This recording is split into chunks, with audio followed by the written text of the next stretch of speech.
मान्यवर, भीगती मसों और फूलती नसों के दिनों में अपने घर से सैकड़ों किलोमीटर दूर एक छोटे से 10 बाई 10 के कमरे में निपट अकेला बैठकर रो रहा एक किशोर अपने मन मस्तिष्क में चल रहे झंझावातों चक्रवातों को झेल रहा होता है, अपनी मनस्थिति को कोस रहा होता है।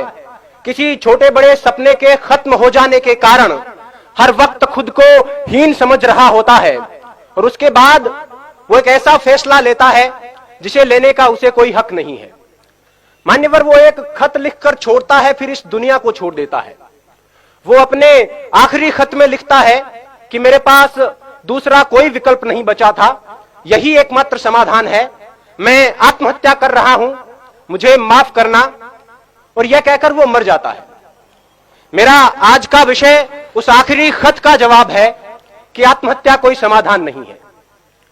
मान्यवर, सोचिए, जरा सोचिए, किसी कमरे में एक पंखे से एक रस्सी बंधी हुई है, उस पर एक लड़का लटक रहा है, उसके निर्जीव शरीर के निर्बल और शक्तिहीन हाथ पैर हवा में झूल रहे हैं, आंखें फटी हुई है, गर्दन की नसें टूट चुकी है और गालों पर आंसू की कुछ बूंदें सूखकर जमी हुई है। मान्यवर, वो लड़का एक बार के लिए तो मर गया, लेकिन उसकी फटी हुई आंखें उसकी मां का फटा हुआ कलेजा बनकर जिंदा रहेंगी।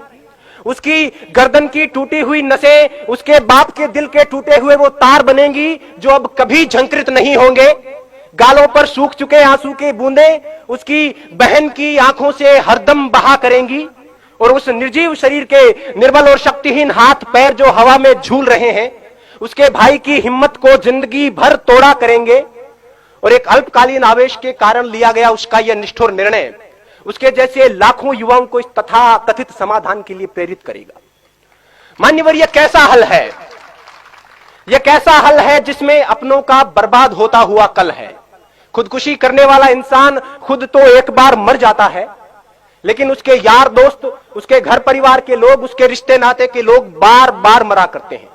वो हर वक्त खुद को अपराधी समझते हैं और इस संतरास के कारण वो जीते जी मरे हुए के समान होते हैं।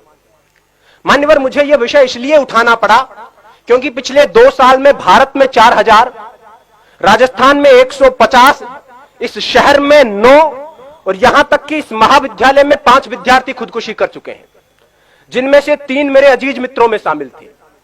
और इनमें से लगभग 80% आत्महत्याएं छोटी मोटी अकादमिक विफलता के कारण किया गया आत्मघात थी। इन आंकड़ों से उठती हुई चीखें इस विषय की आवाज को उठाना चाहती है।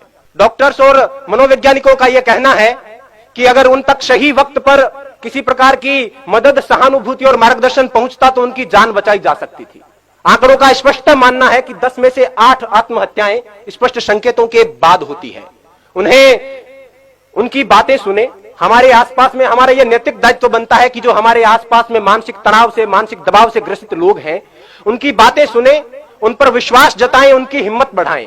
आत्महत्या मनचाही मौत नहीं है, यह अनचाही मौत है। मरना उन्हें भी अच्छा नहीं लगता, लेकिन घबराकर एक क्षणिक आवेश में यह निर्णय ले लिया जाता है। उन्हें यह बताएं कि यह कोई समाधान नहीं है। अब तो घबराकर यह कहते हैं कि मर जाएंगे, मरकर भी चैन नहीं मिला तो किधर जाएंगे। सही वक्त पर उन तक पहुंचाया गया मानसिक प्रोत्साहन उनकी जान बचा सकता है। जो खुदकुशी करना चाहते हैं उनके लिए मेरा यही संदेश है कि जब कभी यह लगने लगे कि अब तो बस आत्महत्या ही एकमात्र उपाय है, खुदकुशी ही एकमात्र समाधान है, तब अपनी आंखें बंद करके अपनी भविष्य दृष्टा कल्पना शक्ति से अपनी मौत का मंजर देखिए।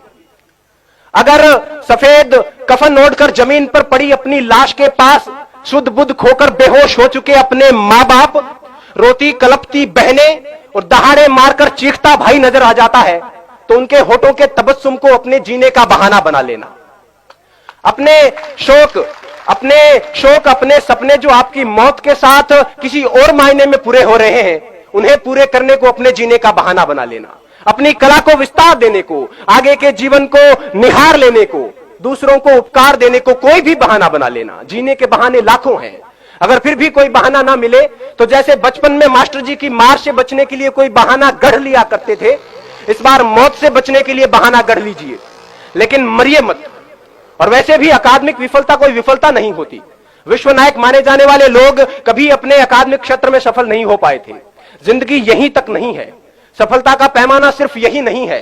महात्मा Gandhi, Gurudev Rabindranath Tagore, Thomas Alva Edison, Newton, Steven Spielberg, Mark Zuckerberg, Sachin Tendulkar, Bill Gates अपनी स्कूल कॉलेज की परीक्षाओं में कभी सफल नहीं रहे थे, लेकिन जीवन में अपने अपने क्षेत्र में उत्कर्ष तक पहुंचे, पराकाष्ठाओं तक पहुंचे।